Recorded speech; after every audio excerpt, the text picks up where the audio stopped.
Fala galera, tudo bem?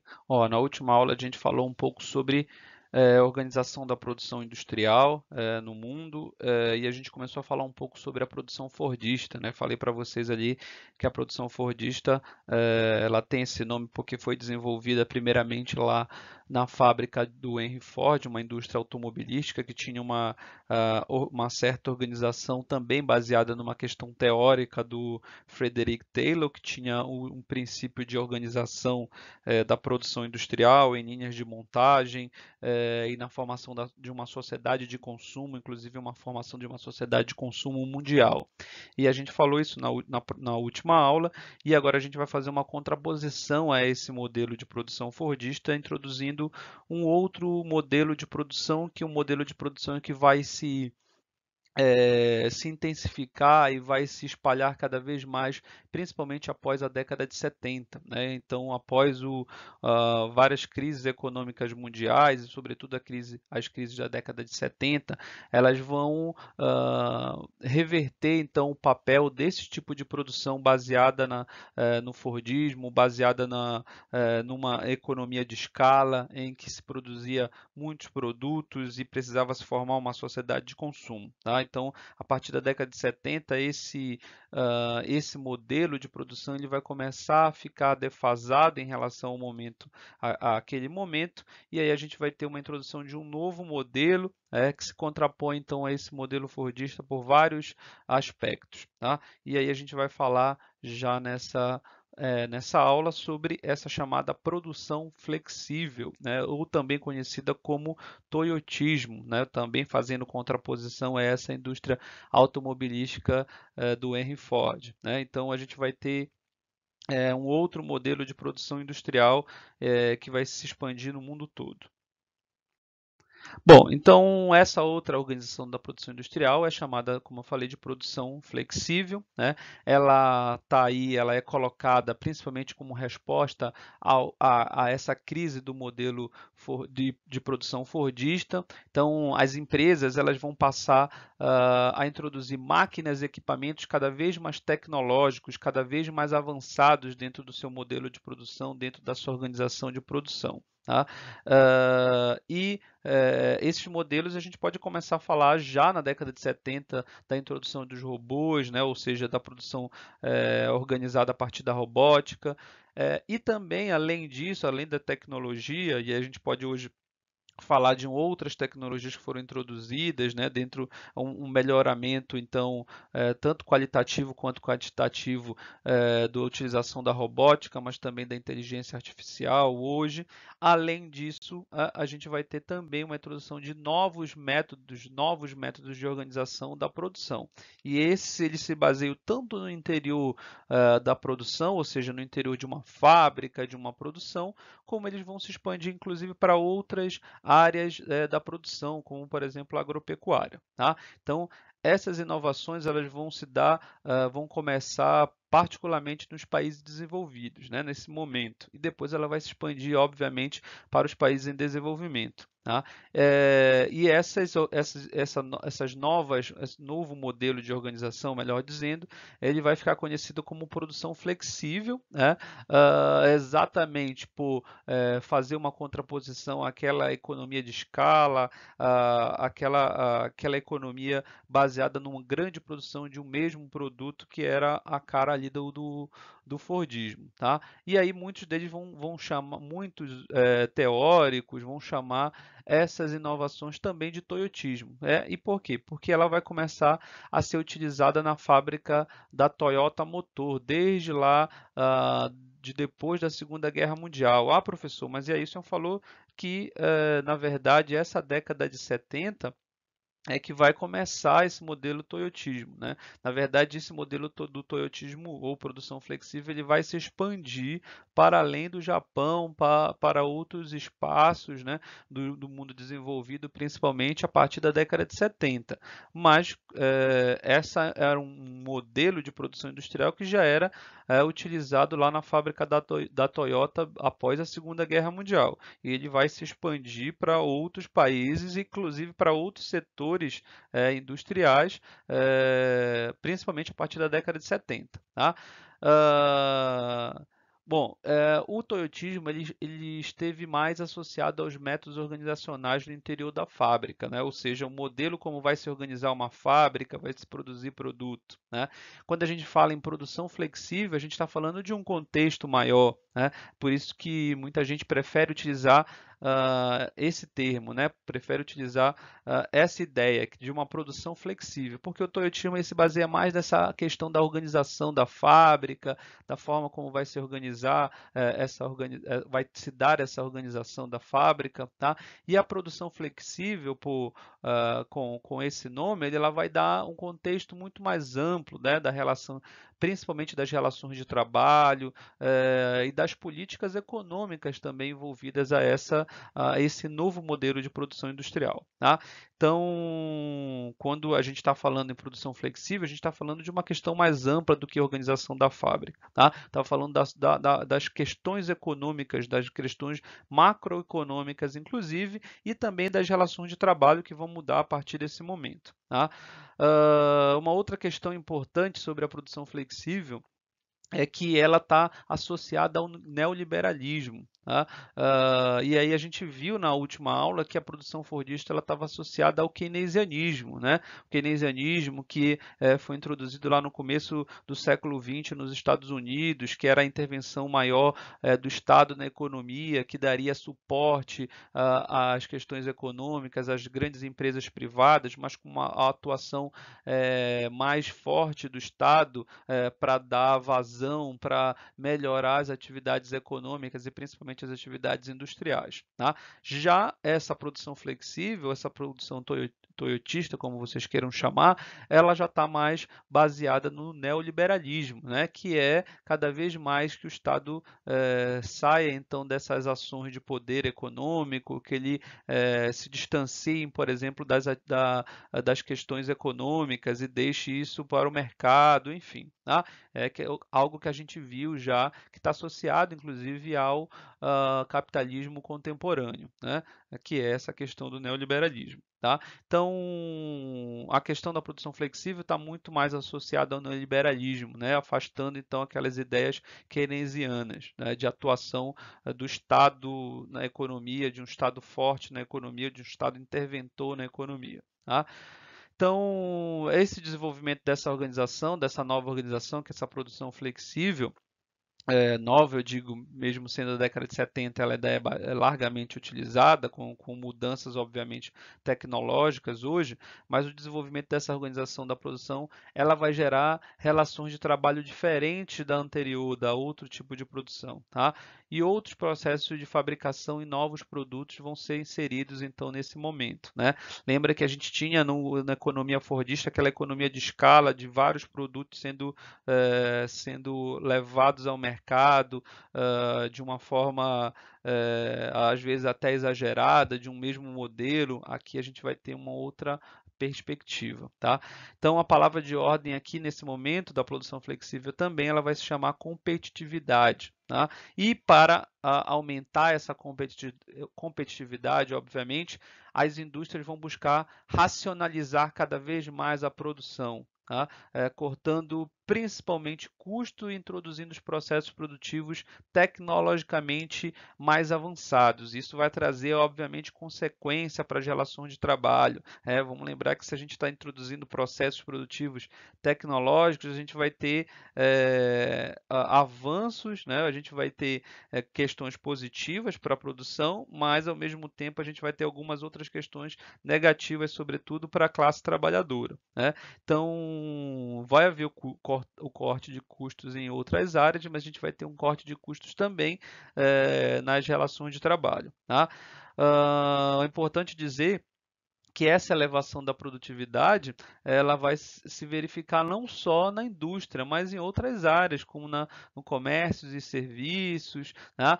E na agropecuária. A gente vai ter cada vez mais uma agropecuária baseada em tecnologia, uma agropecuária cada vez mais produtiva. Tá?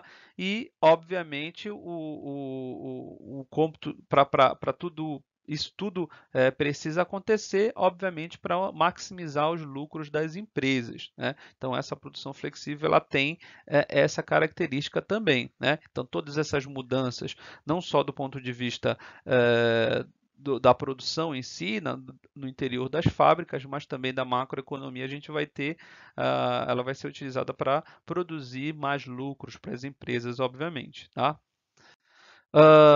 Bom, então essa produção flexível ela vai se diferenciar exatamente da anterior, porque a anterior ela utilizava a economia de escala, né, que foi desenvolvida lá no interior de grandes fábricas, com aqueles sistemas rígidos de produção, que têm sido e complementados aí pela economia de escopo. Então, a economia de escopo ela também tem uma questão mais associada a nessa nova fase, tá? Que vai ser desenvolvida em fábricas menores e mais flexíveis, né? Então, qual é a diferença então aí, professor? A economia de escala, que era típica aí da época fordista, ela tinha mercadorias sem grande variedade de modelos ou cores, elas eram feitas em grande quantidade, com o objetivo aí de baixar os custos da produção, obviamente, né? Os ganhos de produtividade vinham da grande escala de produção e principalmente também da fragmentação do trabalho. Lembra daquelas linhas de montagem que a gente falou na aula anterior? Tá? E a produção flexível ela vai gerar a chamada economia de escopo também dentro de pequenas fábricas menores, né, mais flexíveis, né? Ela é típica e ela vai surgir a partir da época toyotista, né, onde as mercadorias elas vão apresentar grande variedade de modelos, de cores e são feitas dentro de um sistema de produção flexível, né, também chamado de just in time, do inglês que significa no momento certo, né? E os ganhos de produtividade vão decorrer dessa flexibilidade. Vejam que, então, aqui nessa economia, nessa produção flexível, a gente vai ter, ao mesmo tempo, convivendo com uma economia de escala e uma economia de escopo que vai dar suporte a essa outra economia. Tá? Vejam que é cada vez mais flexível, mas algumas características do modelo anterior eles vão persistir aqui também. Tá? Foram modificações prontas a partir disso. Então, nessas áreas de fábricas menores, a produção ela pode se descentralizar, por exemplo, mais facilmente, tanto no território nacional quanto no território mundial, né? Então, ao mesmo tempo, né, dentro dessa economia nacional e mundial que essas fábricas elas vão poder ter mais flexibilidade para estar em diversos territórios, aqueles óbvio que oferecem mais é, é, que oferecem para que essas fábricas tenham uma menor produção, uma menor custo de produção, melhor dizendo, né? Então elas podem ser mais flexíveis, elas vão ser menores, elas vão estar associadas a determinados produtos em determinados lugares que têm essa matéria-prima. Lembra das aulas anteriores que a gente falou da localização, porque as fábricas pensam numa determinada localização, tá? Enfim, essas fábricas mais flexíveis, elas têm essa possibilidade, porque elas são menores, ela precisa de uma menor questão de mão de obra, uma menor questão de transporte, enfim, tá? Lembra daquelas aulas anteriores que a gente falou em relação à questão flexível, tá? E ao mesmo tempo essa nova produção flexível ela vai disseminar também a prática da terceirização, né? Que consiste em repassar para outras empresas atividades que vão dar suporte aos serviços e aí serviços como limpeza, manutenção e alimentação. E algumas delas, muitas delas, a gente já usou, por exemplo, a Nike e a Apple aqui como um exemplo, elas vão inclusive terceirizar sua própria produção.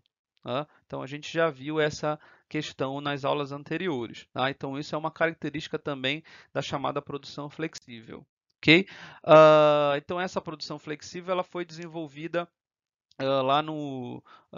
lá pela Toyota, né, o engenheiro mecânico Taishi Ono, a partir de 1943, quando ele entra na Toyota, ele tem a perspectiva de implantar essas mudanças no interior das fábricas, e o objetivo principal era reduzir os desperdícios, né, e diminuir, obviamente, os custos. Essas inovações, portanto, elas vão reduzir significativamente também os defeitos de fabricação porque o controle vai passar a ser feito pela própria equipe de trabalho ao longo do processo de produção, coisa que não era feita, por exemplo, no modelo fordista, tá? Ah, além disso, foram introduzidas também máquinas cada vez mais sofisticadas e, a partir da década de 70, 80, finalmente os robôs vão ser introduzidos. Se a gente atualizar isso, a gente vai dizer que a inteligência artificial ela também está contribuindo e ajudando nesse processo produtivo hoje. Tá? Lá no início dessa produção, os robôs desempenhavam algumas tarefas repetitivas, né, que eram consideradas mais perigosas, insalubres, que fazia com que muitos trabalhadores acabassem se acidentando no procedimento, tá? E cada vez mais, obviamente, em outras áreas, essa modernização e o uso da robótica ele foi substituindo cada vez mais e mais operários. Tá?